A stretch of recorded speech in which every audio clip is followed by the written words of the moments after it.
wassalatu wassalamu ala rasulillah. Segala puji bagi Allah subhanahu wa ta'ala, juga salawat dan taslim besar Muhammad sallallahu alaihi wasallam. Melanjutkan bahasan Bulughul Maram dalam kitab jual beli, hadis 810. Saya bacakan. Wa an Aisyah radhiyallahu anha qalat ja'atni bariratu faqalat inni katabtu ahliya ala 9 awaq fi kulli amin uqiyah fa'inini faqultu inni ahabba ahluki an a'uddaha lahum wa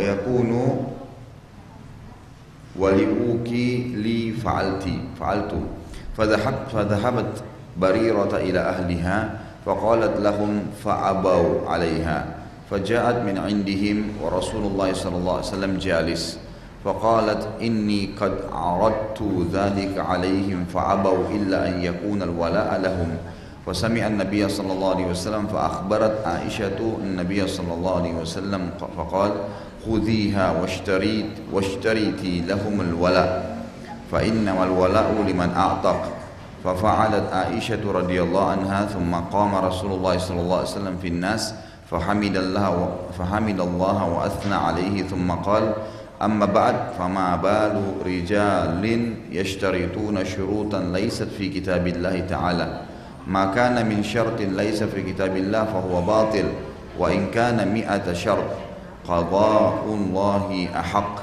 وشرط الله أوثق وإنما الولاء لمن أعتق متفق عليه واللفظ للبخاري وعند مسلم قال اشتريها واعتقيها واشترتي لهم الولاء.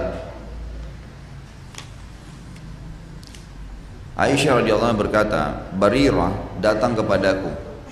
Barirah ini budak, ya, wanita. Dan sudah kita jelaskan pertemuan yang lalu bahwasanya budak dalam Islam bisa didapatkan dari 2 sumber, ya.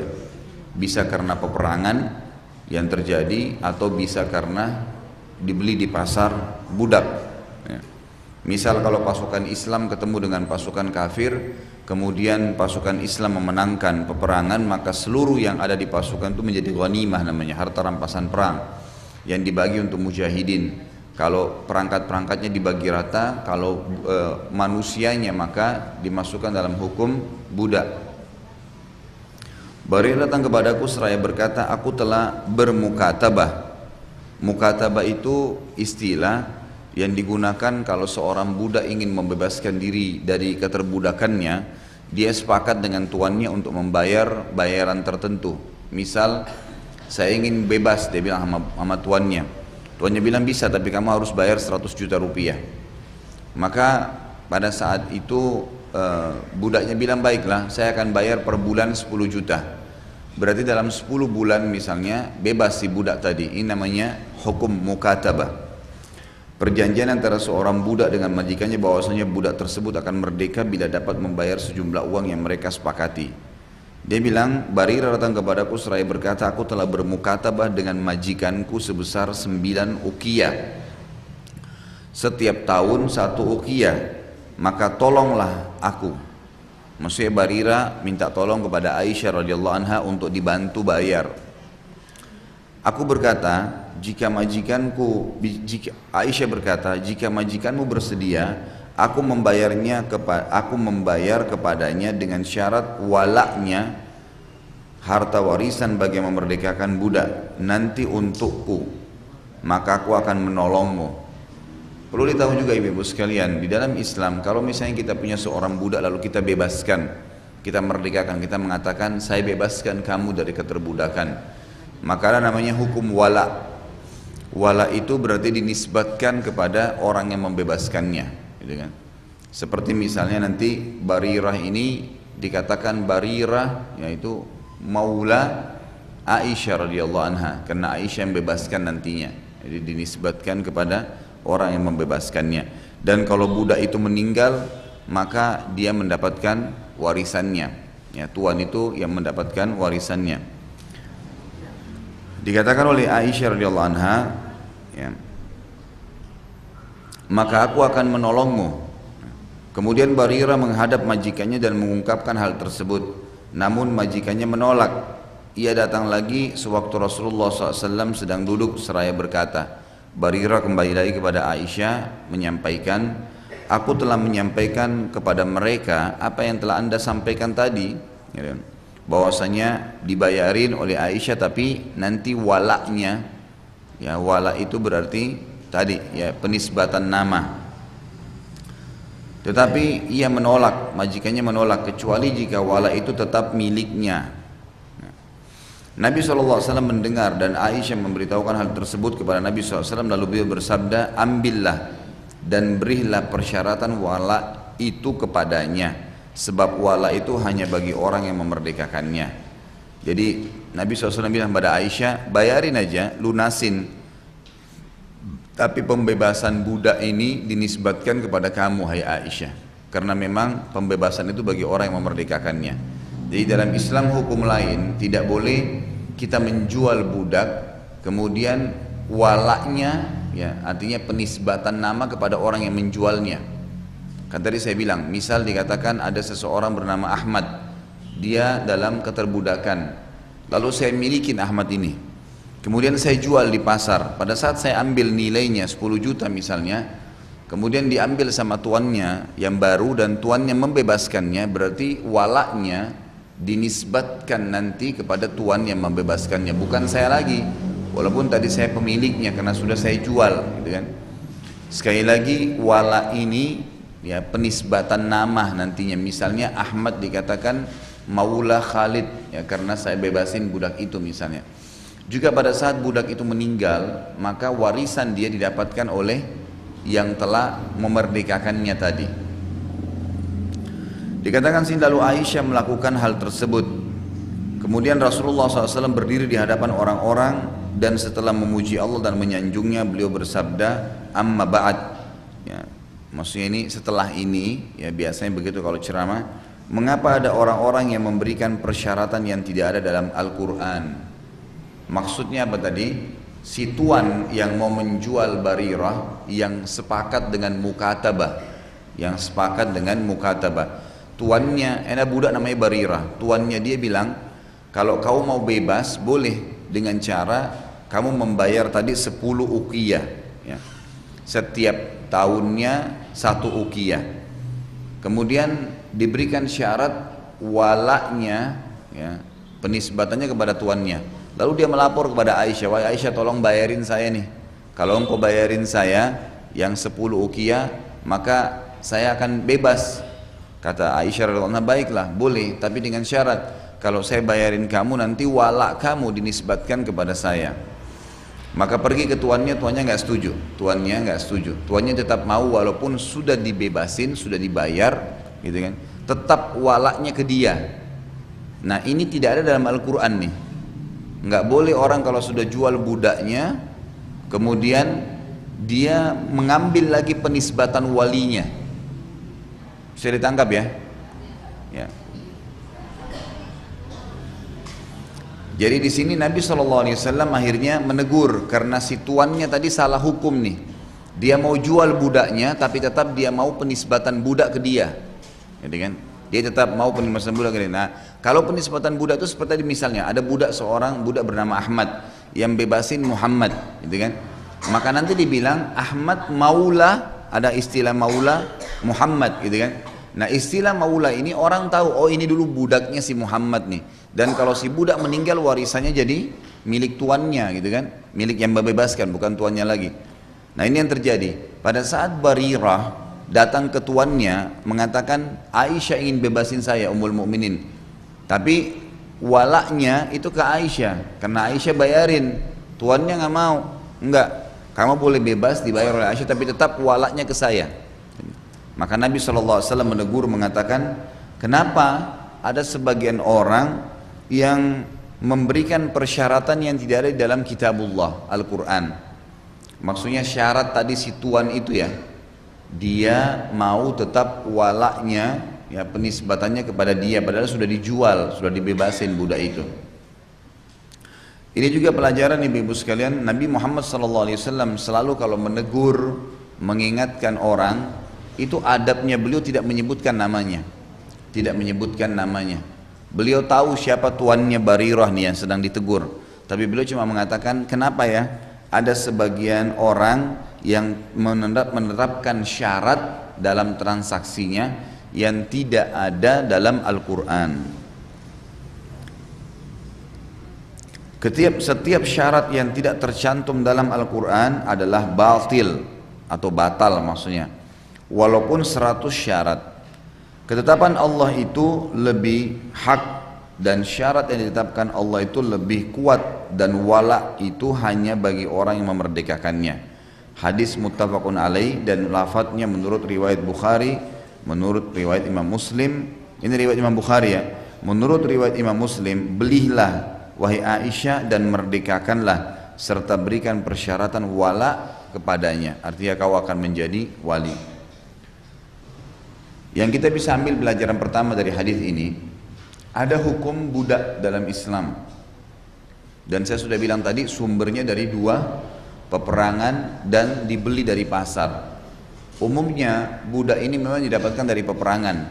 Terjadi perang antara muslim sama kafir, kemudian menang orang Islam, semua yang ada di pasukan itu menjadi ghanimah, harta rampasan perang, termasuk pasukannya, perempuan atau laki-laki itu menjadi prajurit atau yang ikut di perang, diambil, dibagikan kepada mujahidin, menjadi budak mereka.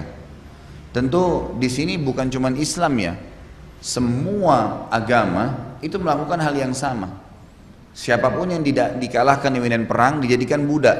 Tetapi Islam memiliki hukum tersendiri dalam masalah ini.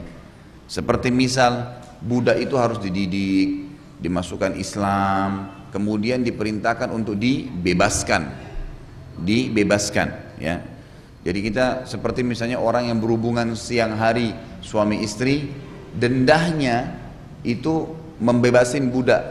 Kalau tidak ada baru puasa 2 bulan berturut-turut, kalau tidak ada baru memberi makan 60 orang miskin. Jadi kita lihat di sini budak itu dalam Islam, dalam hukum ada manfaatnya untuk kafarah, membersihkan kesalahan yang sedang kita lakukan, dibebasin, dia pun bebas. Kemudian juga selain kafarah, dia juga kalau dibebasin dari keterbudakannya merupakan ibadah kepada Allah, termasuk ibadah tanpa sebab pun. Misalnya dikatakan, saya bilang mbak budak saya kamu bebas, bebas sudah dia, dan itu sebuah ibadah, itu sebuah ibadah. Jadi selalu diperintahkan, seperti orang juga bersumpah bohong. Dia bilang demi Allah misalnya, ya, demi Allah. Ternyata dia salah, ya ternyata dia salah. Kemudian bagaimana dendahnya? Dia harus bebasin budak atau berpuasa 3 hari berturut-turut atau memberikan makan dan pakaian 10 orang miskin, gitu kan? Tapi di sini ada pembebasan budak. Jadi pertama ada hukum budak dalam Islam.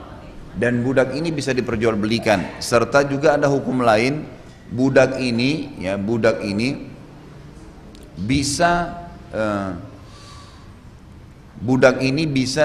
selain perjualbelikan juga hukuman yang menimpa dia itu setengah dari hukuman orang yang bebas.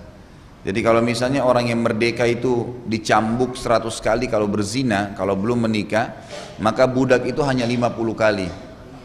Budak juga punya hukum sendiri. Kalau dia laki-laki, gugur darinya hukum sholat Jumat. Nggak ada sholat Jumat bagi budak. Sebagaimana sabda Nabi SAW, Jumat itu wajib kecuali atas 4 orang. Budak, wanita, anak kecil yang belum balik dan musafir. Ini nggak ada kewajiban Jumat bagi dia. Ya.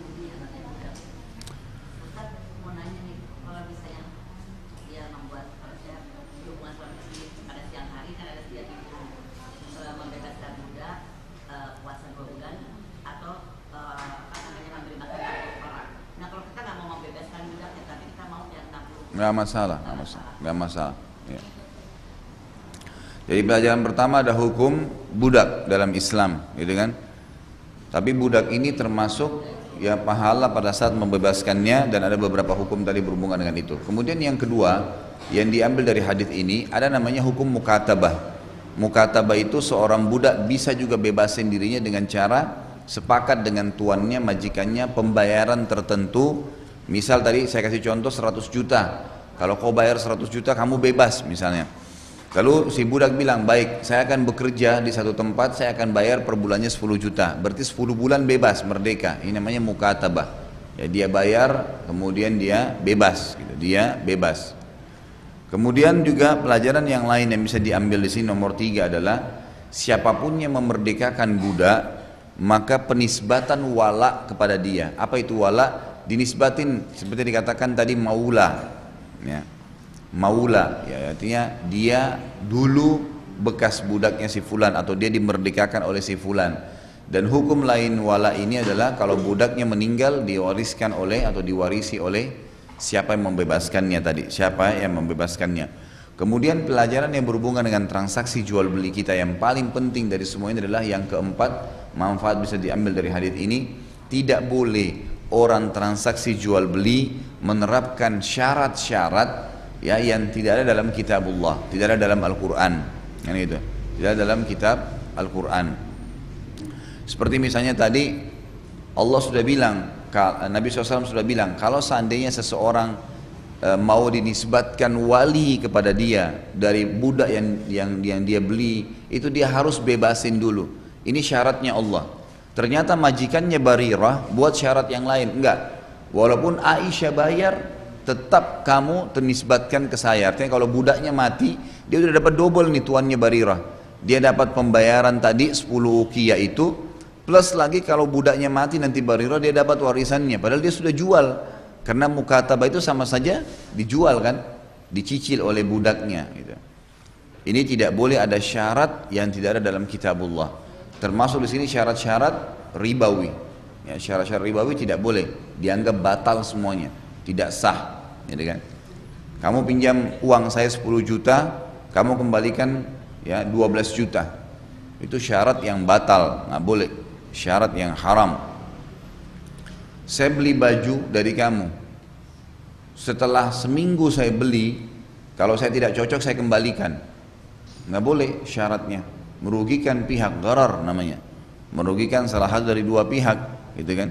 Lain kalau misal elektronik diberikan garansi setahun, sudah sepakat, selama memang itu ditulis dalam syaratnya, keputusannya adalah komponen ini, komponen itu, bukan karena misal sengaja dituangin air oleh anaknya, bukan karena memang terbakar, hangus, terbakar semua rumah misalnya termasuk elektronik itu tidak masuk dalam garansinya, maka itu semua boleh-boleh saja. Tapi kalau merugikan hal satu pihak, makanya tidak boleh. Syaratnya batal, syaratnya dianggap batal. Termasuk syarat batal misalnya dalam pernikahan, saya nikah sama kamu tapi saya nggak mau punya anak, syarat batal itu, nggak boleh. Tapi boleh karena tujuan pernikahan adalah punya anak.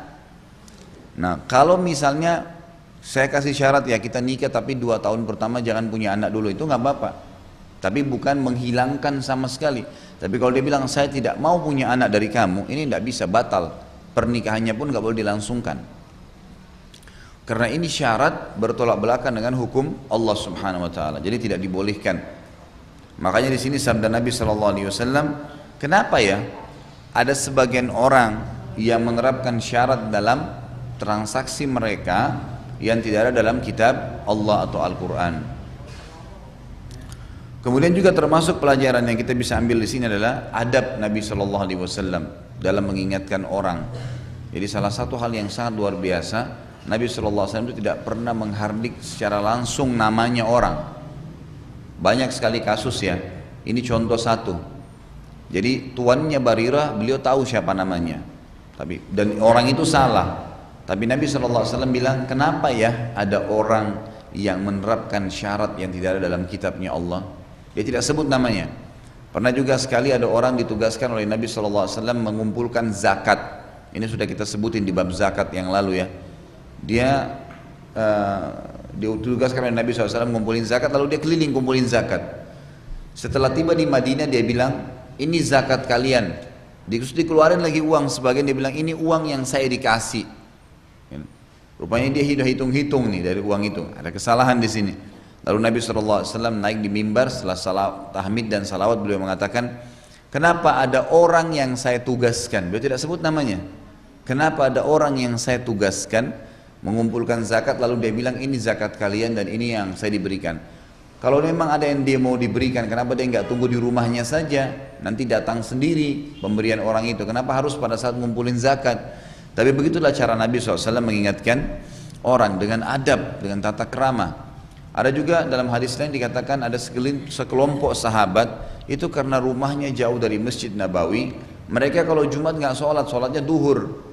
Lalu Nabi SAW mengingatkan, kalau seandainya, kenapa ya ada segelintir orang yang tidak mau sholat Jumat, kalau mereka tidak meninggalkan itu, dan tetap saya meninggalkan Jumat, ya, mengubahnya dengan duhur, sementara mereka masih bisa jalan, ya, tidak ada udurnya, maka Allah akan tutup hati-hati mereka. Artinya tidak susah untuk mendapatkan kebaikan, ingin melakukan kebaikan itu tidak ada lagi.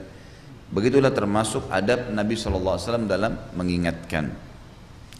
Di sini kita ambil pelajaran bahwasanya ajaran wahyu ini memberikan gambaran kepada kita bagaimana bisa memudahkan agar orang lain mau menerima nasihat kita.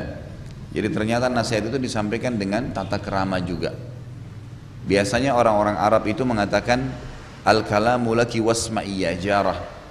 Jadi tradisi orang Arab kalau mau ngingatin istrinya itu dia nggak bilang langsung kamu gini, kamu begitu, enggak.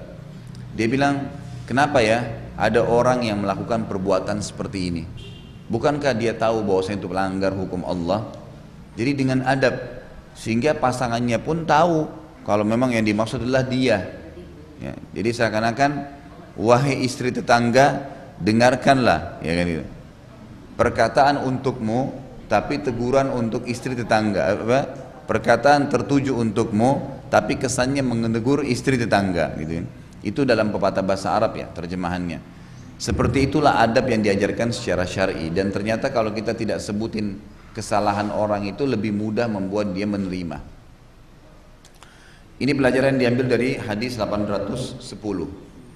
811, wa Ibnu Umar radhiyallahu anhuma qala naha Umaru an bai'i ummahatil auladi faqala la tuba' wa la tuhab wa la turathu yastamti'u biha ma badalah fa idza mata fahiya hurrah rawahu Malik wal Baihaqi wa qala rafa'ahu ba'dur ruwat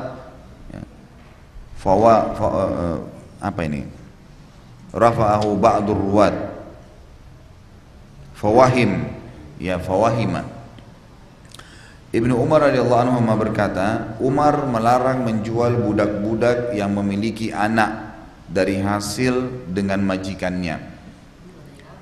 Sebentar, sabar Bu. Ia berkata, tidak boleh dijual, diberikan dan diwariskan. Ia boleh menikmatinya sekehendaknya, maksudnya menggunakan tenaganya. Dan jika ia majikan meninggal ini ya, bukan meninggalkan ya, maka ia merdeka, si budak tadi merdeka. Riwayat Imam Malik dan Baihaqi, dan ia menyatakan bahwa sebagian perawi menganggapnya marfu, tapi ia keliru. Kita ambil dulu pelajaran daripada hadis ini. Yang pertama adalah budak-budak wanita, ada budak wanita dan budak pria. Bolehkah seorang muslimah memiliki budak laki-laki? Boleh. Dia beli di medan perang, dia beli dari pasar. Kalau ada memang pasar perbudakan terjadi. Biasanya zaman dulu tuh kalau jihad lagi banyak sekali budak sampai dijual di pasar. Maka boleh seorang wanita muslimah datang membeli budak laki-laki. Tetapi yang perlu difahamin adalah budak ini boleh membantu dia apa saja. Cuman tidak boleh ada pernikahan. Kecuali budak laki-lakinya dibebasin, kamu bebas, setelah bebas kemudian dia jadi suaminya dia lain, gitu kan? Beda dengan hukum kalau laki-laki. Kalau laki-laki, bukan masalah enak Bu. Ini masalah hukum Allah. Enggak, kadang-kadang masalah sepele kita mengatakan sebuah kalimat takutnya nanti malah hukumnya Allah yang disorotin, gitu. Kalau laki-laki, dia boleh menikahi si budak tadi tanpa membebaskannya, tanpa mengatakan kamu bebas. Kalau dia mengatakan kamu bebas, itu juga sebuah ibadah. Tapi di sini hukumnya berbeda, gitu kan? Hukumnya berbeda. Kenapa? Apa kira-kira sebabnya? Karena wanita yang merdeka tidak boleh menikah dengan laki-laki yang budak, gitu kan? Nanti kasusnya adalah kalau ayahnya budak, anaknya jadi budak walaupun ibunya merdeka. Paham hukumnya ya? Makanya jangan buru-buru. Kemudian kalau laki-laki merdeka menikahi budak wanitanya tanpa dibebasin, anaknya tetap ikut ayahnya. Sudah, baik. Makanya jangan buru-buru. Itu sebuah hukum yang diambil.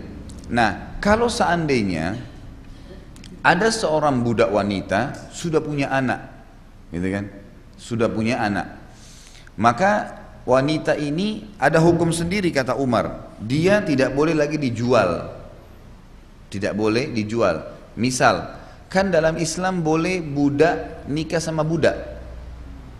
Seperti kasus misalnya pernah terjadi pernikahan budak wanitanya Abu Bakar radhiyallahu anhu menikah dengan budak wanitanya Zaid bin Thabit radhiyallahu anhu. Budak laki-lakinya. Jadi budak perempuannya Abu Bakar nikah dengan budak laki-lakinya Zaid bin Thabit. Terjadilah pernikahan. Kemudian lahir dari dua budak ini seorang ulama besar namanya Hasan Basri. Jadi ayah ibunya dulunya budak, gitu kan? Baik. Kalau terjadi pernikahan seperti ini, kemudian suami si budak tadi ini meninggal dunia, berarti kan dia sudah punya anak ya. Budak wanita ini punya anak. Nah ini berarti budak ini nggak boleh dijual lagi di pasar oleh tuannya, karena dia sudah punya anak. Kemudian juga tidak boleh dihibahkan. Kan bisa kalau ibu punya budak, lalu ibu bilang, kamu saya hibahkan ke ibu saya. Maka pindah kepemilikan. Ibunya kita itu punya hak menjualnya lagi, kepemilikan. Seperti kasus waktu Khadijah punya budak laki-laki bernama Zaid bin Harithah radhiyallahu anhu. Zaid bin Harithah ini ibu-ibu sekalian, Khadijah waktu nikah sama Nabi SAW dihadiahkan, ini suamiku buat kamu.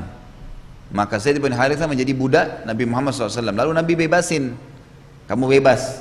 Waktu dibebasin tetap jadi bekerja dengan Nabi. Sampai-sampai saking sayangnya Nabi sama Zaid bin Harithah diberikan julukan Zaid ibn Muhammad. Diubah nama ayahnya. Sampai turun ayat, maka Muhammadun aba ahadi min rijalikum walakin Rasulullah wa khataman nabiyyin. Muhammad bukan ayah seseorang di antara kalian, tapi dia penutup para nabi. Itu kasusnya. Jadi memang tidak boleh dihibahkan ya. Walaupun dalam hukum syari dibolehkan menghibahkan budak, tapi kalau budak wanita sudah punya anak nggak boleh. Dan tidak boleh juga diwariskan. Tidak boleh diwariskan. Perlu juga kita tahu, kalau misal saya punya seorang budak, kemudian saya meninggal, termasuk warisan yang bisa diwarisi oleh anak cucu saya adalah si budak, karena dia terhitung harta. Dia terhitung harta. Nah kalau anak nanti pindah kepada anak, terserah anak saya, dia mau jual, tetap dia mau biarin, pokoknya hukum dia masuk dalam warisan. Misal seseorang meninggal, dia punya budak satu, anaknya dia 5 misalnya. Maka pada saat warisan ditinggalin satu rumah, satu budak, mungkin 1 ekor kuda kalau kayak zaman dulu ya. Kemudian dinilai lah, nah dibagi. Nanti kalau budak ini memang harus terbagi, dijual. Dibebasin, dijual, nilainya dimasukkan dalam bentuk harta yang akan dibagi kepada ahli waris, gitu. Seperti itu. Atau misalnya ada ahli waris mengatakan, udah bagian budak ini untuk 2 orang dari 5 anak ini, setelah dibagi rata, ternyata setelah dibagi sesuai dengan haknya yang Allah kasih, ternyata ada 2 orang yang memang kalau dinilai itu punya pemilikan di budak ini, dan tapi 2 orang. Maka dua-dua bilang, udah kita sepakati aja, dua-duanya membantu di rumah kita. Sehari rumah kamu, sehari rumah saya, pokoknya ini harta kita deh, gitu kan. Maka itu juga dibolehkan. Tapi intinya dia terhitung harta. Kecuali budak wanita yang sudah punya anak tadi, tidak diwariskan. Begitu tuannya meninggal, karena sudah punya anak, dia bebas. Dia sudah dianggap bebas atau merdeka. Dia sudah dianggap merdeka. Ini kurang lebih hadis yang disebutkan oleh Imam Malik dan Baihaqi. Ya. Masalah kasus dikatakan di sini ia menyatakan bahwasanya sebagian perawi menganggapnya marfu, ya. Ada sebagian orang-orang yang meriwayatkan hadis ini mengatakan hadis ini marfu, tapi penulis buku ini mengatakan cuman mereka keliru. Hadis ini hadis sahih. Hadis ini hadis yang sahih. 812 wa an Jabir radhiyallahu anhu qala kunna nabi'u sarariyana, ya, sarariyana ummahatul aulad wan nabiy sallallahu alaihi wasallam hayyun la yara bidzalika ba's, rawahu an-Nasa'i wa Ibnu Majah wa Darul-Qutni wa Sahih Ibnu Hibban.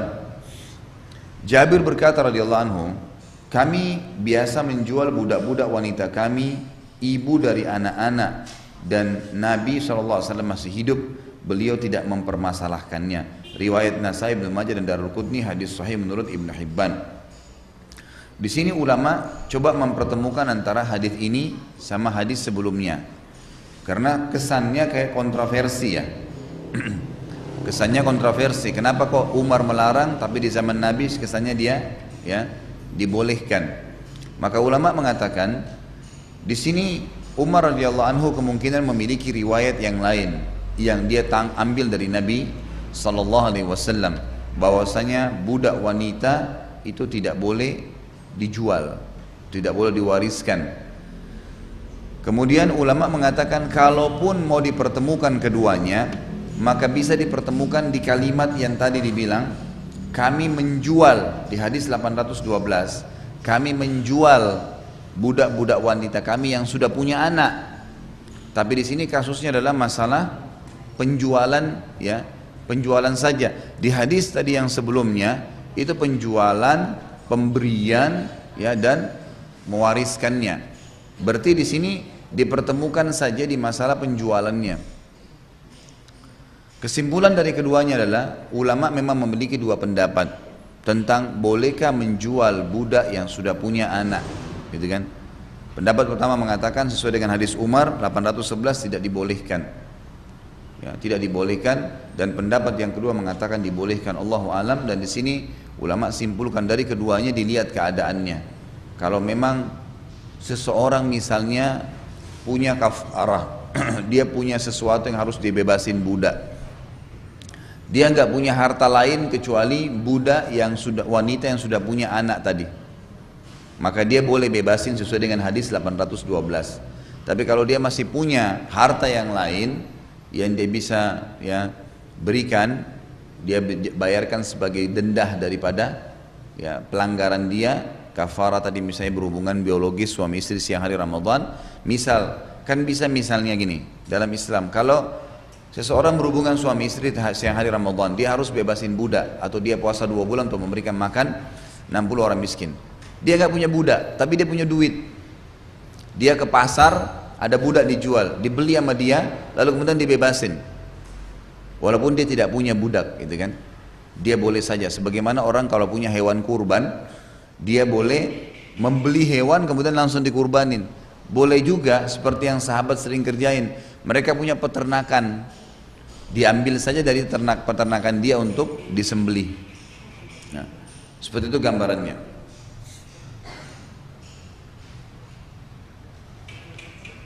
Baik, kita masuk ke hadis 813. Ini masalah budak sudah selesai, ya, difahamin, ya. Baik, kita masuk 813, ini lain lagi, transaksi yang lain lagi. Wa an Jabir bin Abdullah qala naha Rasulullah sallallahu alaihi wasallam an bai'i fadlil ma', rawahu Muslim wa zada fi riwayah wa an bai'i dirabil jamal. Jabir bin Abdullah radhiyallahu anhu berkata, Rasulullah SAW melarang menjual sisa kelebihan air.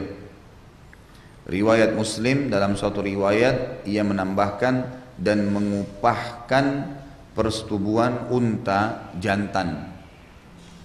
Hadis ini memberikan gambaran kepada kita tentang tidak bolehnya menjual kelebihan air.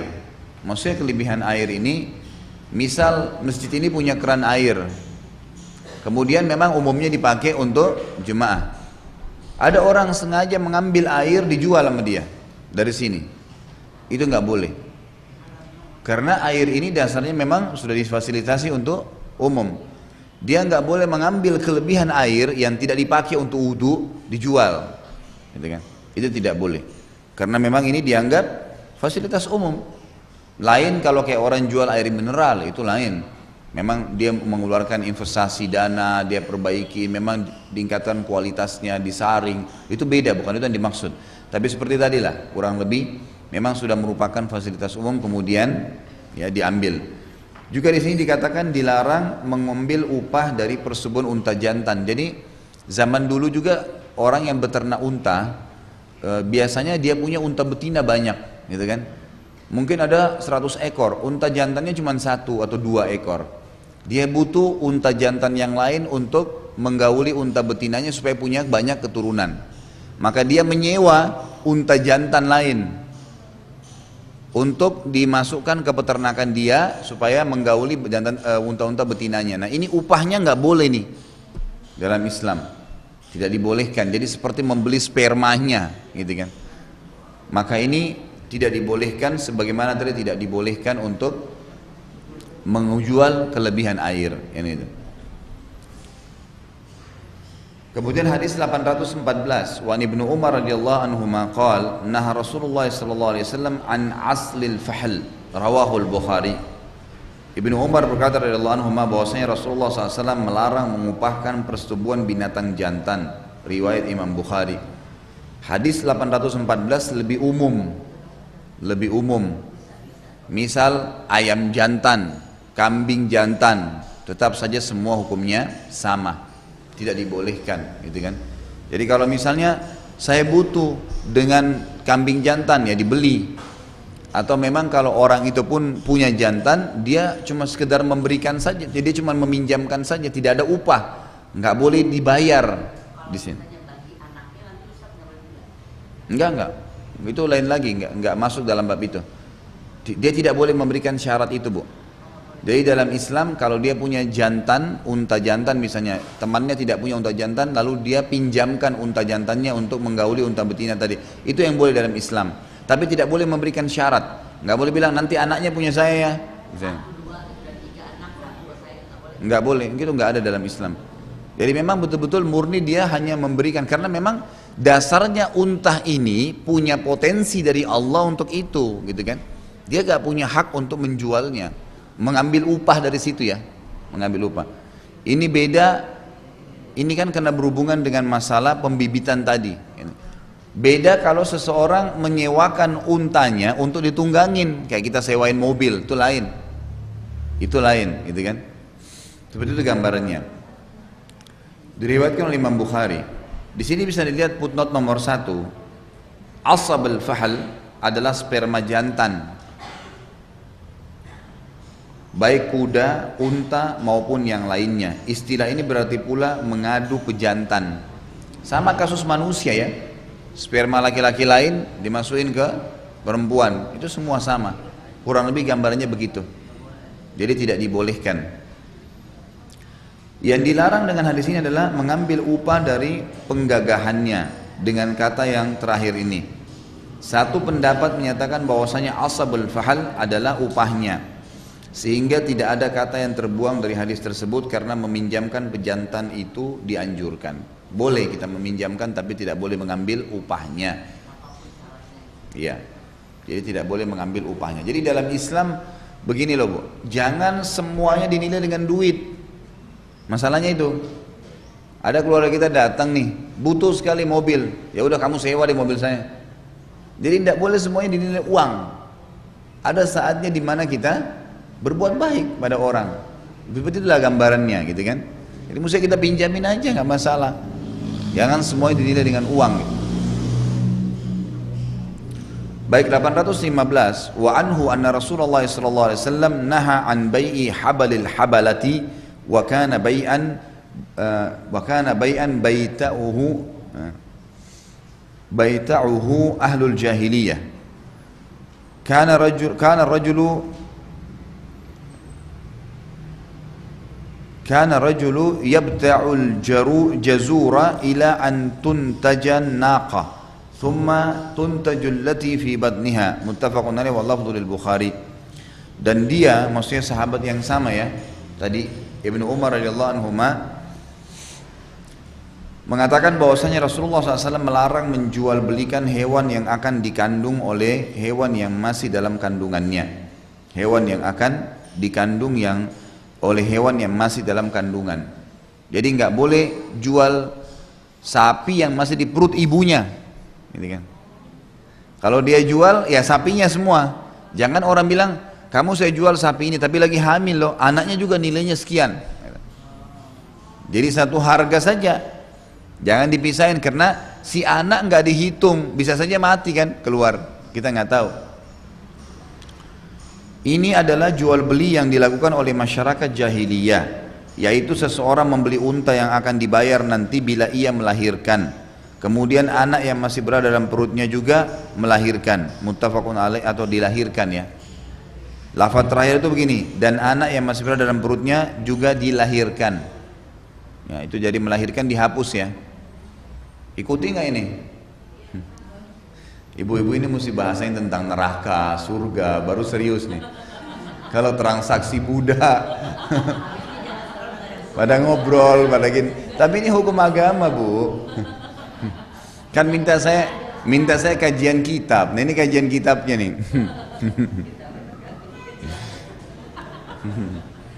Baik, hadis ini muttafaqun alaih dan lafadznya menurut Imam Bukhari. Jangan pernah berpikir ilmu itu tidak ada gunanya ya. Insya Allah ada gunanya gitu ya, ada gunanya. Minimal hadir di majelis ilmu itu pahala gitu. Ya. Jadi ini hadis ini menjelaskan tidak boleh menjual hewan yang masih di kandungan ibunya. Gitu kan. Hadis ini menjelaskan masalah itu. Ya. Kecuali kalau sudah lahir, baru ibu punya nilai, anaknya punya nilai. Misal ibu sapi punya nilai, anak yang baru lahir walaupun masih bayi sapi juga punya nilai, nggak apa-apa. Tapi kalau masih dalam kandungan ibunya nggak boleh. Dijual pun nggak boleh ya? Boleh, dijual boleh. Berarti nilainya kalau kita jual lebih mahal daripada yang lagi udah hamil boleh? Nggak masalah itu. Kalau masalah penentuan harga itu nggak ada masalah, bebas saja.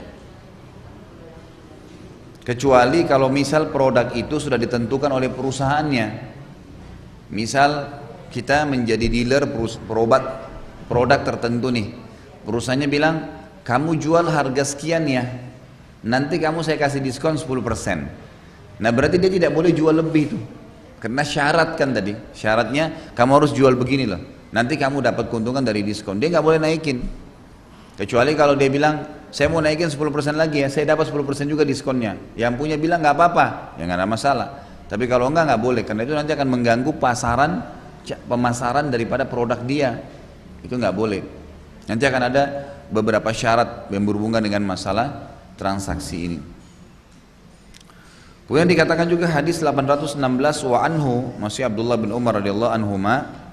Tadi sudah diganti belum tulisannya itu? Sudah. Baik, yang belum ganti saya nggak mau ulangin. Jadi lafaz yang terakhir tuh hadis 815 itu kan di terakhir sekali, lafaz terakhir kan itu. Kemudian anak yang masih berada dalam perut itu juga melahirkan. Beda ya, dilahirkan dengan melahirkan beda kan.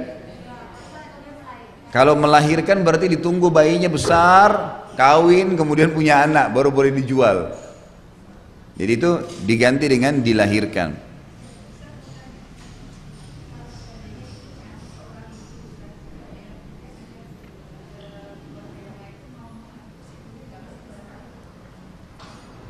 Kalau ada, cuma diulangi bu.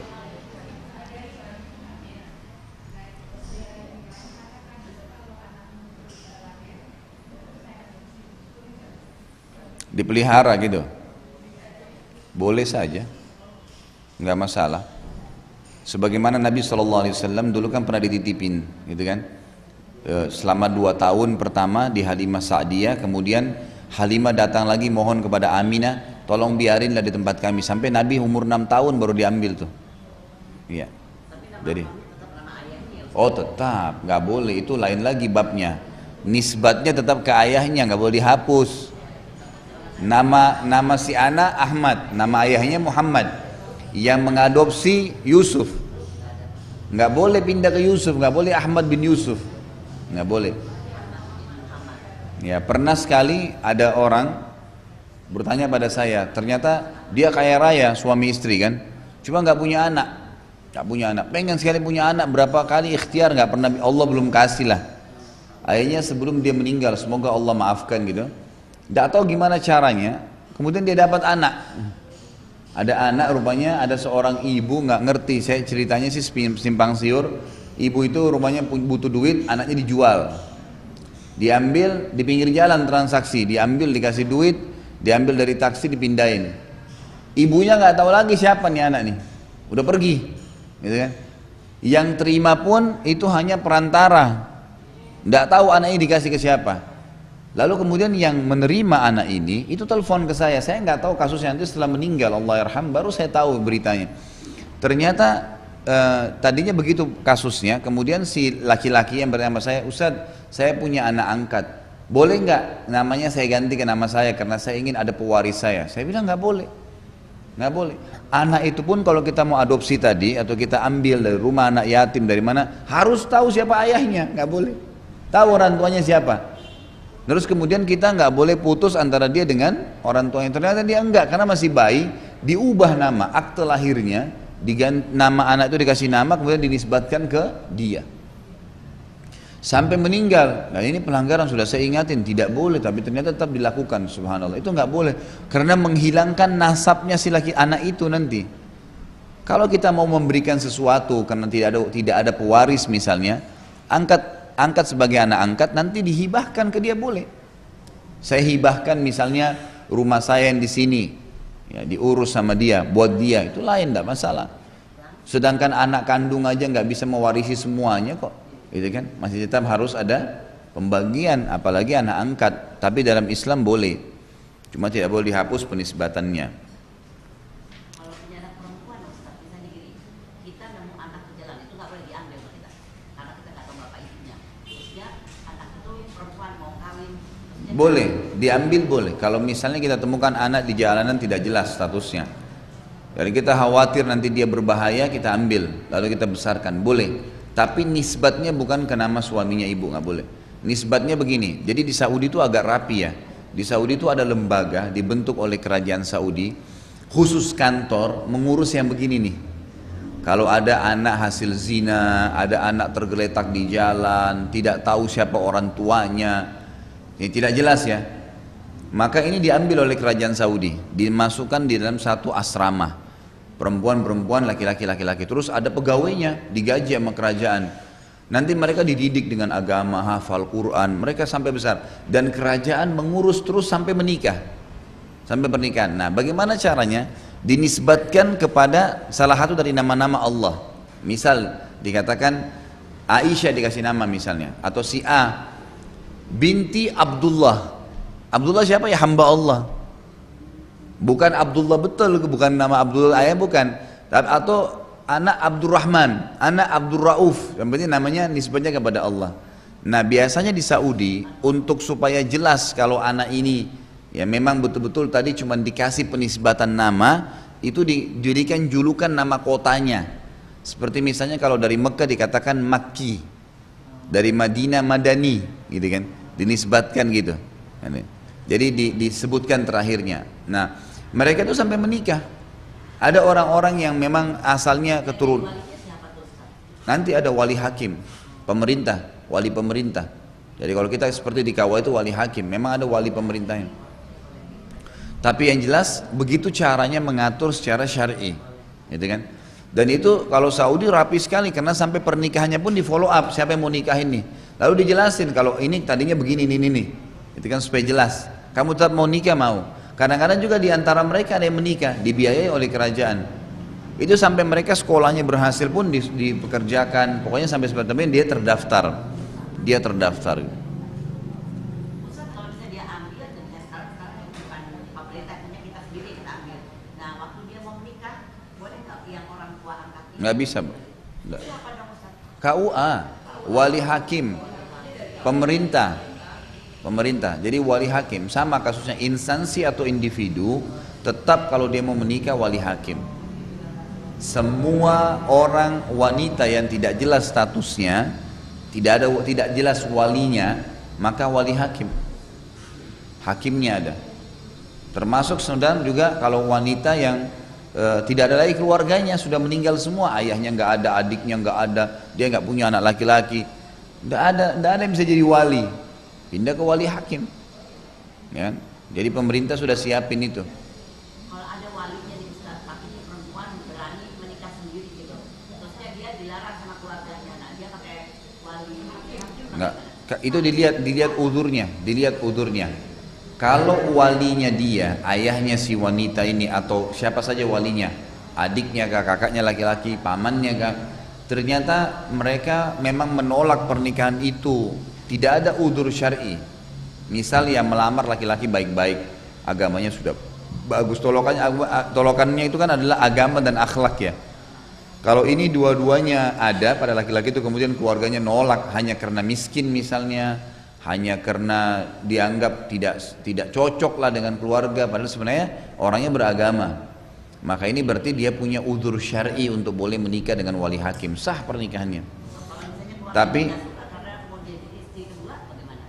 Jadi misalnya si perempuan mau sama laki-laki itu menjadi istri keduanya, sementara si keluarga tuh nggak mau. nggak boleh, itu bukan udzur keluarga, karena si perempuan punya hak. Dia punya hak memilih siapa suaminya, mau jadi istri kedua, mau istri ketiga, itu hak dia. Nggak boleh, Bu. Loh iya, nggak ada masalah, pertanyaan benar, cuman tidak boleh, jadi keluarga tidak boleh mencampuri. Dan perlu ditahu satu hal juga ya, wali itu adalah ayah kandung. Ibu-ibu perlu tahu ya, dalam masalah pernikahan, garis bawah ini, dalam masalah pernikahan anak, tidak boleh ibu ikut campur. Garis bawah itu ya, ayahnya. Masalah khidmah itu gini, ibu minta air, nak ambilin air, suami ibu juga bilang nak ambilin air, anak itu wajibnya mendahulukan ibu. Khidmah, nak beliin saya ini, ayahnya juga bilang beliin ini, dia boleh dahulukan ibunya. Tapi dalam pernikahan tidak boleh. Ibu-ibu perhatikan ya, karena di Jakarta ini banyak, di Indonesia kasus nih, ayahnya nggak setuju, nggak usah, ibunya didekatin sama si laki-laki tadi supaya mengiyakan, akhirnya terjadi pernikahan dengan cara paksa, nggak sah. Perhatikan, nggak sah, kecuali memang ada udzur syar'i. Memang betul-betul si ayah nolak, padahal orang ini baik, agamanya baik, akhlaknya baik, itu lain. Tapi kalau ibunya ngotot, ini banyak terlibat begitu. Ingat kata Nabi SAW, perempuan manapun menikahkan dirinya tanpa izin walinya, ridhon walinya, ayahnya, maka nikahnya batal. 3 kali Nabi bilang, nggak boleh. Makanya ibu jangan ikut campur, berikan masukan ke suami boleh, tapi dia yang punya hak mutlak di situ. Masalah memberikan nafkah, penentuan nafkah, masalah kewalihan pernikahan dan masalah izin keluar rumah itu suami, ayahnya. Jangan ibu campur di poin itu sama sekali. Ibu punya hak di khidmah, didahulukan dalam apa saja ya, pelayanan dari anak itu ibu yang nomor 1, ayahnya di nomor 2 kan. Tapi kalau yang ini 3 nggak boleh. Jangan sampai kita melanggar hukum agama, Bu ya. Karena banyak begitu. Apa yang terjadi pada saat dia nikah paksa tidak dengan walinya, ibunya saja ribut sama suaminya, nanti mau cerai, nanti mau ini, baru mau kembali ke ayahnya. Nggak ada gunanya sama sekali, berbahaya sekali. Maka harus hati-hati.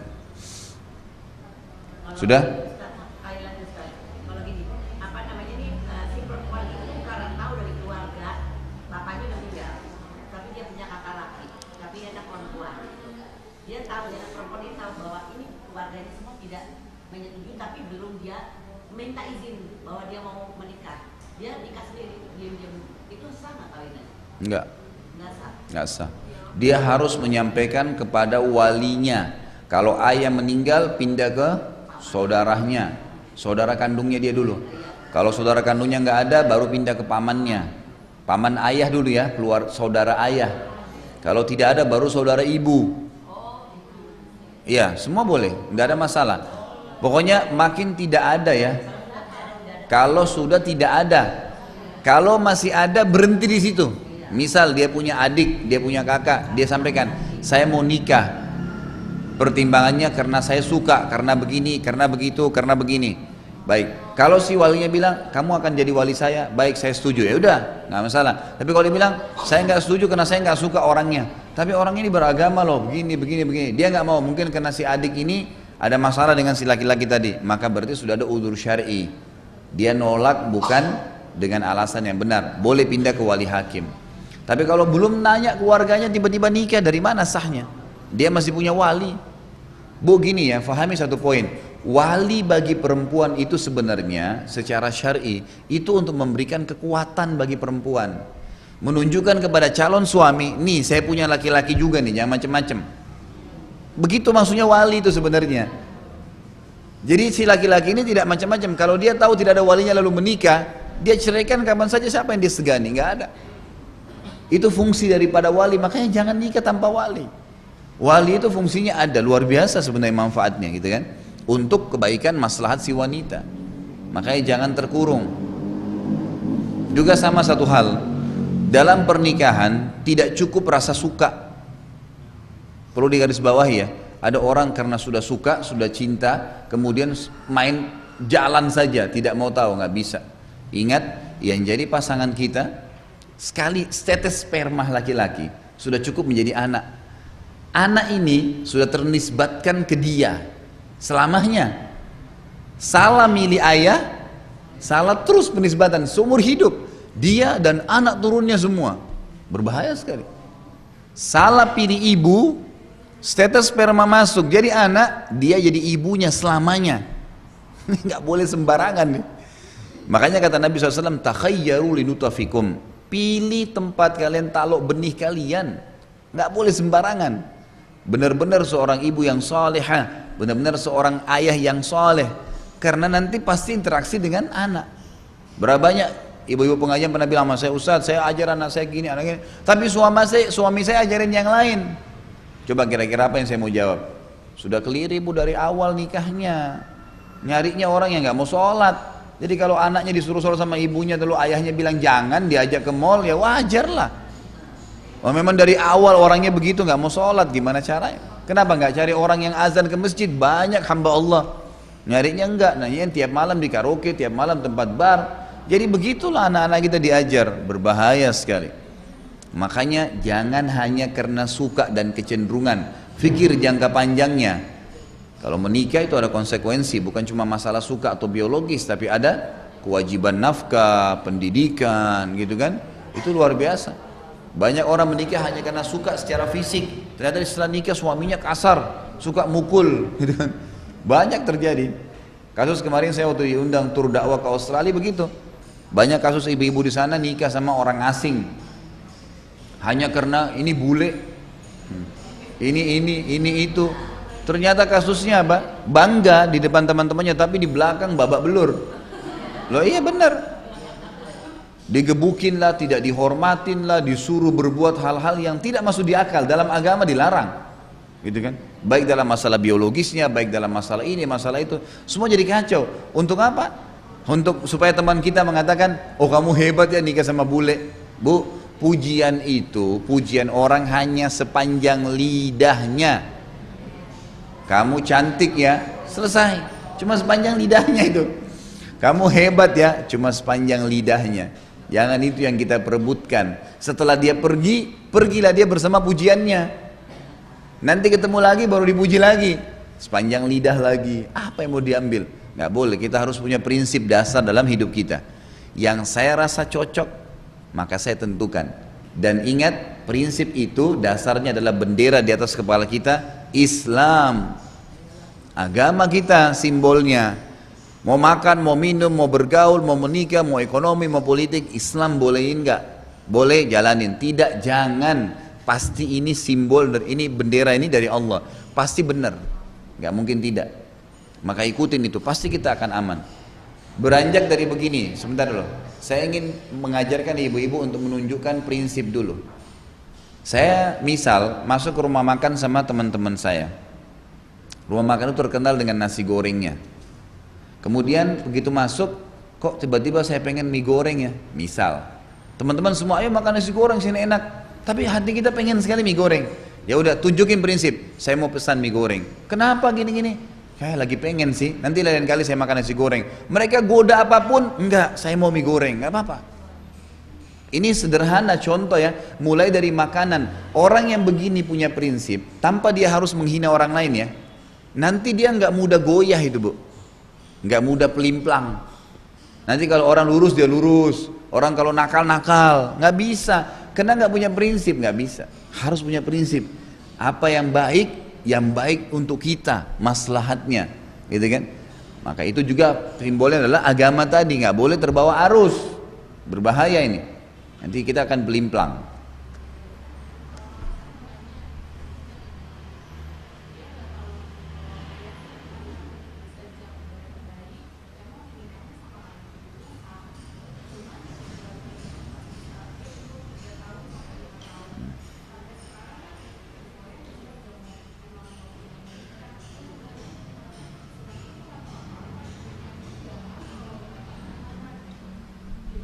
Kewali hakim, itu udah boleh wali hakim. Salah satu udzur syar'i bolehnya wanita menikah dengan wali hakim. Wali hakim ini sudah ada di KUA ya. Indonesia ini gampang, alhamdulillah sudah mudah. Tinggal di KUA, kasusnya ayah saya hilang. Kan tadi gitu kan? Kenapa? Kan nggak ada keluarganya kan ya? Hanya ayahnya atau semua? Baik, saudaranya ayah ada nggak? Saudaranya ibu? Jangan mungkin bu. Ini soalnya hukum syar'i. Salah masuk mungkin, babnya lain mungkin juga nanti. Kalau keluarganya tidak ada sama sekali, ayahnya nggak ada, saudara-saudara ayahnya nggak ada yang dikenal. Kembali kepada keluarga ibunya, paman dari ibunya, saudara ibunya. Kalau ada, itu bisa jadi wali. Tapi kalau semua kerabatnya nggak ada, cuma dia sama ibunya berdua, gitu kan? Dia tidak tahu di mana keluarganya misalnya. Mungkin dia pernah keluar negeri. Ada seorang muslimah misal pernah keluar negeri, nikah di sana sama orang asing, suaminya meninggal. Dia juga sudah putus kontak dengan semua keluarganya di Indonesia. Dia nggak tahu lagi harus bagaimana. Anak perempuannya sudah harus menikah, gitu kan? Nggak ada kerabat sama sekali. Nah ini baru pindah ke wali hakim. Tapi kalau masih ada enggak ya? Ada lagi? Wah begitu pernikahan semangat ya. Tadi hukum Buddha. Ada, akan ada nanti.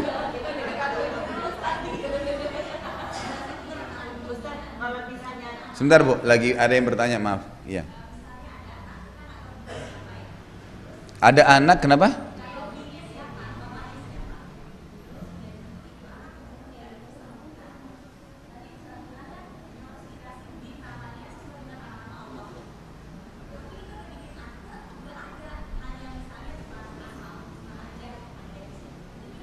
Asmaul Husna gimana tuh?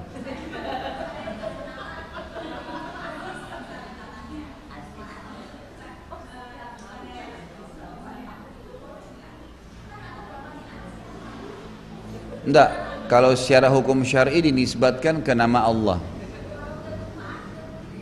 Kan bisa diubah aktenya. Bisa. Apa yang tidak bisa? Semua bisa dilaporin. Sedangkan ibu mau ganti nama boleh kan? Ganti nama lengkap boleh. Apalagi kalau cuma itu. Maksudnya kalau yang tadi dia nggak pakai izin sama kakaknya atau keluarganya, dia menikah sendiri, kata Ustaz kan nggak boleh. Nah terusnya sedangkan dia udah berjalan itu udah puluhan tahun, bagaimana itu Ustaz? Harus nikah ulang. Tidak dianggap sah. Pelanggaran dia. Konsekuensi pelanggaran dia tidak boleh maksain diri. Hah? Ya, kalau secara hukum syari anaknya tidak boleh dinisbatkan kepada si laki-laki itu. Dinisbatkan kepada yang lain, Abdullah, Abdurrahman, Abdurrauf. Lah iya. Kemudian juga tidak ada hukum warisan antara dia dengan si laki-laki itu. Memang sudah begitu hukum syar'i.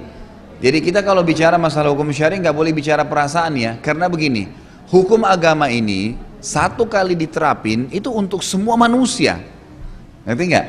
Jadi misal ada orang kayak tadi kasusnya nikah tanpa izin walinya, lalu dianggap batal nikahnya, dia sudah terlanjur punya anak 3, gitu kan?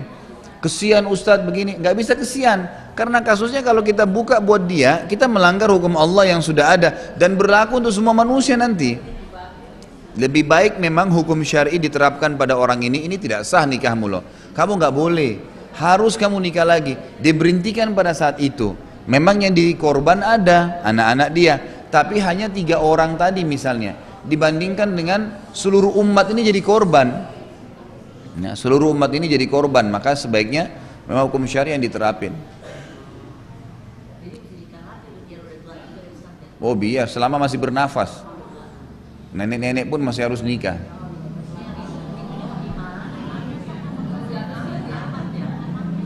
Makanya saya bilang jangan bawa perasaan. Dari saya bilang tuh ya, jangan bawa perasaan, karena kalau kita bawa perasaan, kesian Mbak Ahmad tadi atau apa saja, nanti akhirnya kita menerapkan sebuah hukum buat dia. Ini ingat ya, kalau diterapkan satu hukum agama untuk semua umat nih berlaku. Satu ini nanti dibolehkan kita melanggar hukum Allah dan akan berlaku terjadi lagi pada yang lain. Enggak, ini satu ini salah, batal, anaknya memang tidak ada warisan, titik. Tapi kan setelah itu selesai. Sekian juta umat selamat dari pelanggaran yang sama. Gitu. Kalau enggak maka masalah seluruh umat nih masalahnya. Enggak bisa. Sekarang seorang mencuri, kesian, enggak usah dipotong tangannya, enggak bisa, tangkap, potong supaya yang lainnya enggak mau mencuri. Dibuka dimaafin, yang lainnya mencuri, terus sana dimaafin, masa saya enggak? Nah kan jadi masalah. Enggak bisa, hukum berlaku. Enggak boleh, begitulah hukum Allah Subhanahu wa taala. Ya, wali hakim. Baru, jadi 2 kali wali hakim kalau dia. Enggak ada masalah. Karena wali hakim yang pertama kan belum izin kakaknya. Itu tidak dianggap sah, kecuali tadi kakaknya dia punya udzur syar'i, kakaknya nolak. Sementara orang ini baik akhlaknya, agamanya, itu lain, sudah sah nikahnya. Baik juga selalu sebenarnya Ya itu relatif. Artinya di sini gini, Bu. Begini, Bu. Misal cara menilai akhlaknya orang begini. Ibu baru kenal saya. Kemudian tiba-tiba selama interaksi 2-3 hari ibu melihat perilaku saya santun dengan ibu, saya senyum, itu sudah cukup menjadi penilaian. Kita nggak bisa menilai orang 10 tahun ke depan bagaimana, kita nggak tahu. Kalau dia bohong itu urusan dia sama Allah. Tapi yang jelas begitulah kita menilai. Ibu lagi haus, tiba-tiba ada yang nawarin, ini Bu minum. Ibu bilang apa, baik atau buruk orang itu? Selesai, itu penilaian baiknya. Karena dia berbuat perbuatan yang baik kan. Ini. Jadi seperti itu. Agama ya jelas patokannya yang wajib-wajib, terutama dia sholat 5 waktu gitu kan ya, dia kalau bisa dikembangkan lebih jauh dengan tahu akhlaknya, kejujurannya, amanahnya, itu alhamdulillah. Makanya agama Islam datang ringkas, jelas, cari yang akhlaknya baik dan faham agama. Nanti kita punya anak, dia didik anaknya ibu tuh, kamu harus sholat nak, kamu harus begini nak, ayahnya yang ribut nanti. Sebagaimana juga kalau saya nikah dengan seorang wanita muslimah, dia ribut sama anak, kamu harus begini. Jadi anak-anak ini terbentuk menjadi orang yang benar. Enggak ribut lagi antara 2 orang ini. Satu mau agama, satu nggak mau. Sampai pada tingkat anaknya mau masuk sekolah agama ribut. Ayahnya nggak mau, ibunya nggak mau. Subhanallah, anak mau masuk agama nggak mau. Ini sudah masalah.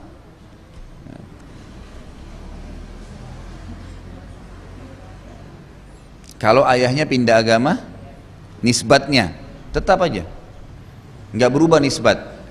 Misal ada seseorang mu'allaf memberikan nama dia Yusuf, menikah dengan seorang wanita namanya Aisyah, terus punya anak dikasih nama Muhammad. Berjalan waktu si Yusuf ini murtad, tinggalin agama Islam. Apakah si Muhammad anak tetap dikatakan Muhammad bin Yusuf? Jawabannya iya. Karena Abu Bakar namanya dia Abdullah, nama ayahnya Abi Kuhafa. Walaupun Abu Bakar sudah masuk Islam, ayahnya meninggal dalam keadaan kafir, tetap Abdullah bin Abi Kuhafa. Umar bin Khattab itu kafir, ayahnya beliau, tapi tetap namanya Umar bin Khattab. Utsman bin Affan itu kafir, ayahnya tetap Utsman bin Affan. Ali bin Abi Thalib kafir, tetap Ali bin Abi Thalib. Muhammad SAW bin Abdullah meninggal dalam keadaan kafir, tapi dikatakan tetap Muhammad bin Abdullah. Jadi penisbatan tetap ya. Sudah?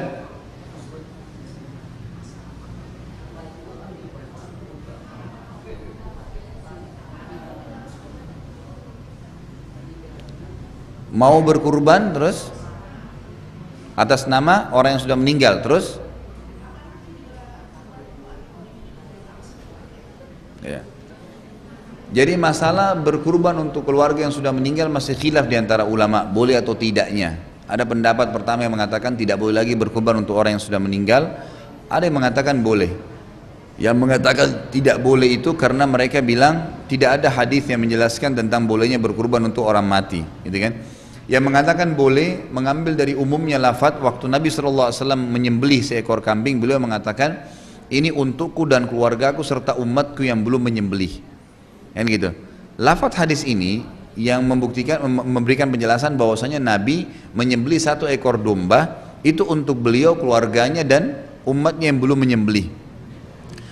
Ulama yang mengatakan boleh menyembelih untuk orang mati, di sini berarti masuk juga umatnya Nabi Muhammad SAW yang sudah meninggal, walaupun ya di sini bukan cuma yang hidup tapi yang sudah meninggal juga masuk dalam konsekuensi hadis ini. Jadi ada yang mengatakan boleh daripada hadis ini. Seperti itu gambarannya.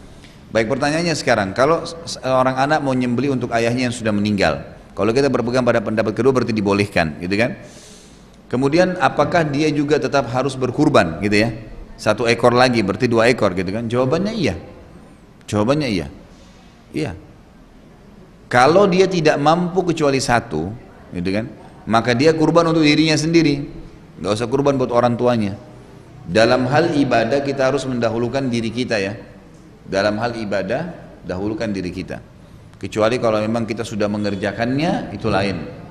Kan gitu. Datang musim umroh. Saya ingin umroh. Tapi ternyata ada juga tetangga saya mau umroh. Saya sudah pernah umroh 5 tahun yang lalu. Apakah saya umroh lagi atau saya kasih tetangga saya umroh aja lagi? Nggak apa-apa. Karena pada saat yang dibicarakan adalah pada saat sedang ada kesempatan. Di kesempatan itu ibu sudah lakukan belum? Ada fakir miskin lewat nih. Kita punya uang 20.000 rupiah. Kita udah kasih 10.000 buat kita sendiri niatnya. Ada lebih 10.000 baru boleh diniatkan untuk orang tua kita. Gitu kan? Karena kita sudah lakukan buat diri kita. Loh, saya sudah pernah bantu kok fakir miskin ini tahun lalu. Itu tahun lalu. Pada saat sekarang lain. Kesempatan kurban, tahun lalu saya sudah kurban buat diri saya, tahun ini saya kurban buat orang tua saya, bisa nggak? Bisa, tapi tetap didahulukan diri kita karena perintahnya memang pada setiap tahun itu, ya kan? Berarti kalau kita buat orang tua kita tahun ini, kita berarti nggak dapat pahala dong tahun ini, kan gitu bahasanya. Mesti dia dahulukan diri dia. Dia mau untuk orang tuanya, ya dana yang lain, nggak apa-apa, gitu kan? Jelas ya? Ya. Bu jelas. Iya, karena ibu punya kewajiban. Jadi pada saat tiba Idul Adha, kalau seseorang itu memiliki kelebihan dana, dia mampu beli kambing. Kemudian dia pada saat itu punya kewajiban kurban, karena dia sudah dihitung mampu pada saat itu ya. Kemudian dia mau kurbani buat orang tuanya, ya dia juga harus kurbani buat dia keluarkan lain lagi, karena dihitung dia punya kemampuan, gitu kan? Seperti itu. Ada lagi?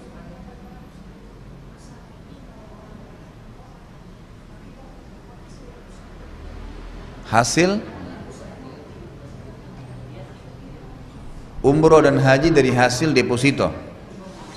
Kalau uang pokok yang dia pakai, gitu kan, nggak ada masalah.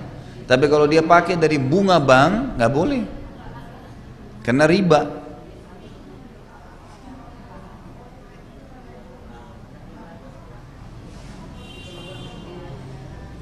Nggak, pokoknya jangan dia ambil dari hasil bunganya. Ibu nabung nih buat haji, buka di rekening bank, nabung sekian. Ternyata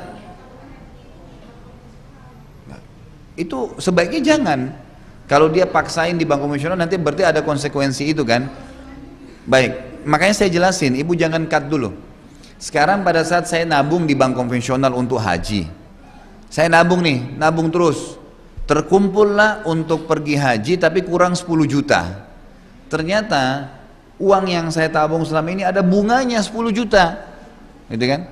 Cukup kalau saya tarik bunganya ngelengkapin saya haji, boleh kah? Jawabannya nggak boleh. Nggak boleh karena uang ini dasarnya tidak boleh. Uang yang hasil riba tidak boleh dipakai. Kalau dia cuma sekedar nabung, uangnya sampai terkumpul jumlah yang harus kita haji, dia tidak hubungkan dengan bunga yang dia ambil, itu lain, boleh saja. Boleh saja. Iya, lain. Ini kan bicaranya bank konvensional. Kalau bank syariah memang dia pakai sistem bagi hasil, silahkan saja. Apa itu? Nggak usah disentuh, Bu. Nggak usah diambil. Bukan tidak bisa. Jadi ulama mengatakan bunga bank konvensional itu boleh dikeluarkan untuk fasilitas umum, jalan yang rusak, penggalian sumur, buat jembatan, WC umum, itu dibolehkan, tapi dengan keadaan satu, memang dana itu sangat besar, bunga itu sangat besar, yang dalam arti kata memang kalau kita tidak ambil bisa disalahgunakan oleh pemilik bank. Misal ada pemilik bank orang Nasrani, dia punya kita punya rekening di situ misalnya miliaran, bunganya setiap bulan sekian juta misalnya, yang kalau tidak diambil bisa dipakai sumbangin gereja, nah itu lain, gitu kan. Tapi kalau bunganya tidak seberapa, maka tidak perlu, jangan sentuh, tidak usah pikir. Lebih aman lagi pindah ke bank syariah, lebih aman lagi, dan gunakan konvensional dalam keadaan darurat. Misal tidak ada lagi di kota saya bank kecuali bank ini, itu lain. Atau misalnya memang darurat, kita memang merasa ada fasilitas yang bisa saya pakai, ya sudah. Tapi, nah iya, sebatas itu saja ya. Jangan jadi target, enggak. Yang mau nabung cari le bank syariah, nabung di sana. Ini cuma sekedar untuk transfer, untuk ini. Kalau emang fasilitasnya tidak ada, kan gitu. Seperti sekarang fasilitas perbankan syariah kan masih belum sehebat bank konvensional. Maka pada saat mau digunakan fasilitasnya bisa saja, masih umum, ulama mengatakan masih dibolehkan, tapi dia tidak terlibat dalam masalah bunga-bunganya itu. Cuma jangan jadi target ya, jangan betul-betul tidak ada rekening di bank syariah, dia tidak ada sama sekali, nabung pun kita semua biarin di sini. Maka ini yang mesti dibahas, mesti dipindahin ya, begitu gambarannya. Ya betul di sini Bu.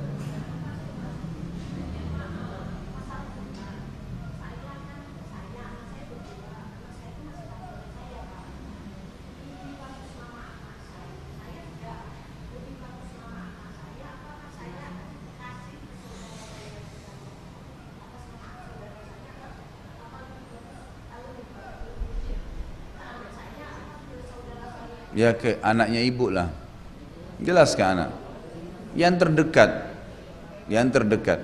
yang tidak mampu itu nggak usah buat kurban, kasih daging kurban, nggak usah dinamain dia kurban. Ada kerabat kita nggak mampu, kemudian anak kita belum berkurban, kita kasih ke anak lebih baik. Untuk apa kita kasih atas nama dia berkurban? Nggak, kita berkurban atas nama kita, dagingnya kasih ke dia, boleh nggak apa-apa.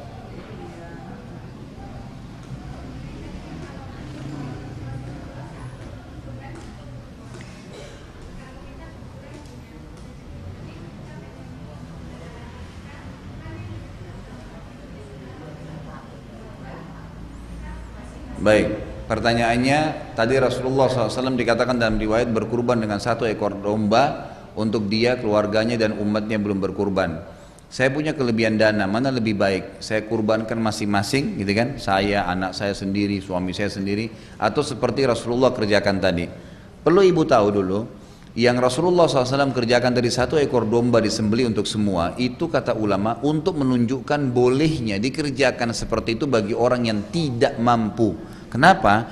Karena dalam hadis lain disebutkan Nabi SAW berkurban di sisi lainnya 63 ekor domba atas nama diri beliau sendiri, semua itu 63 ekor atas nama diri beliau sendiri, dan beliau sembelih dengan tangannya itu 15 ekor, sisanya Ali bin Abi Thalib yang lanjutkan, gitu kan.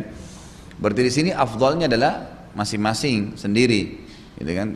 Bahkan dianjurkan bisa lebih.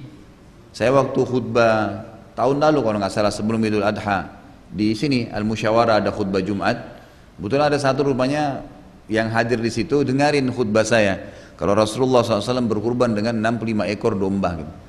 Setelah seminggu kemudian, setelah Idul Adha saya ditelepon sama panitia, Ustadz khutbah itu hari ada satu bapak langsung praktekin, beli kurban sendiri atas nama dia semua gitu. Alhamdulillah, itu termasuk yang baik gitu kan, yang masuk yang baik. Jadi lebih afdal 1 orang 1 kambing dan bisa lebih daripada kita gabungkan. Gabungkan itu bagi orang yang tidak punya kemampuan. Sudah? Bukan, satu kambing itu atas beberapa nama bagi orang yang tidak mampu. Misal ada seorang laki-laki, dia punya istri, punya anak 3. Istri anaknya bergantung dengan gaji dia misalnya. Dia cuma mampu beli 1 ekor kambing. Boleh 1 kambing untuk nama keluarganya, nggak ada masalah. Ya. Sudah? Baik. Sampai di mana tadi nih?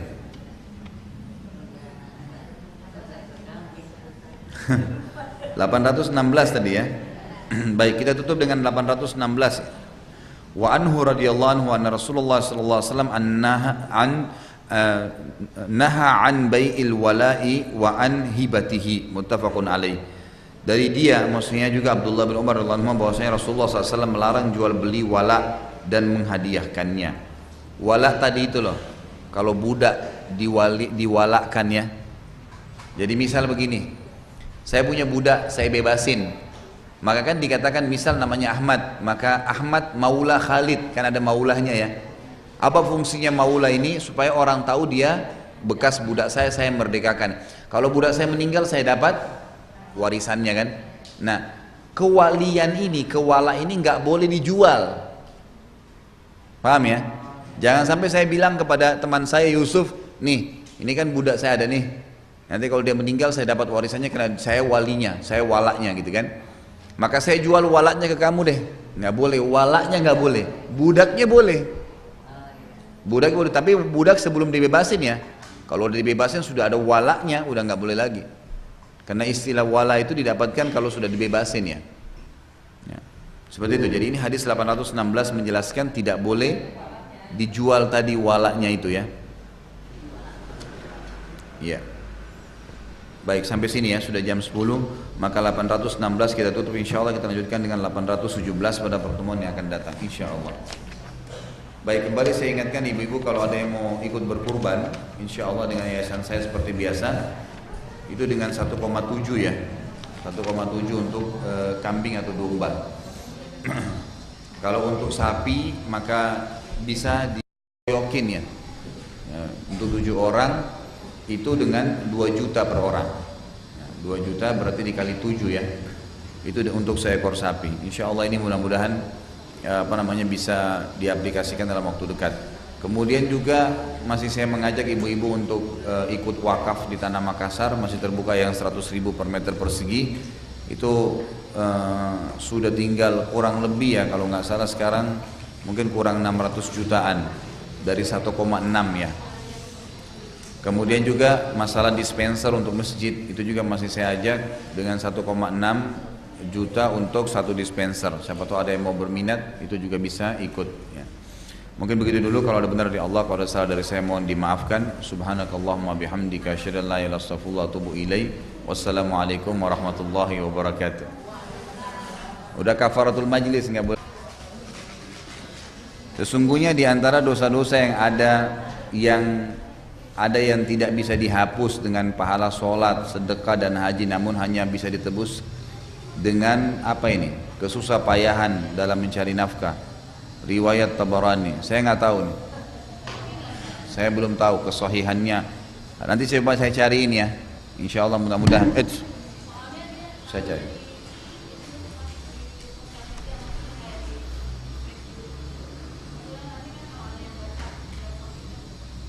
Ya ini harus dicari tahu dulu. Terus terang saya nggak punya bukunya Tabarani ini. Tabarani ini ada bukunya sendiri ya. Saya tidak punya buku beliau, tapi nanti coba saya cari. Insya Allah mudah-mudahan. Kalau yang saya tahu itu memang ada dosa-dosa yang tidak bisa diampuni tidak cukup diampuni dengan istighfar. Lalu Allah uji dia dengan penyakit. Itu bisa ada. Tapi kalau ini saya nggak tahu. Apakah sedekah hanya diperuntukkan ke orang miskin? Kalau kita memberi sesuatu kepada orang kaya walaupun hanya sekedar makanan, apakah itu dihitung sedekah? Ataukah itu bisa dikatakan berbagi saja? Apakah istilah sedekah hanya untuk orang yang tidak mampu?